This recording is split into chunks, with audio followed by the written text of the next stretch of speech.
লাইব্রেরির শেষ পাঠক। শান্তিনিকেতনের কাছে একটা ছোট শহর ছিল, যার কেন্দ্রে ছিল একটি শতাব্দী পুরনো লাইব্রেরি।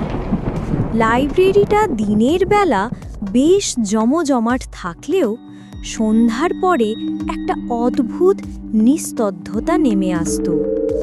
এখানকার লাইব্রেরিয়ান বছর 40-এর প্রবীণ বিনোদবাবু একাই রাত 8টা পর্যন্ত কাজ করতেন। লাইব্রেরির সবচেয়ে পুরনো অংশ ছিল গোপন কক্ষ।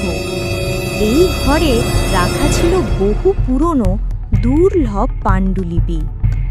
ঘরটা সবসময় তালাবন্ধ থাকত, কেবল বিশেষ অনুমতি নিয়ে গবেষকরা সেখানে প্রবেশ করতেন।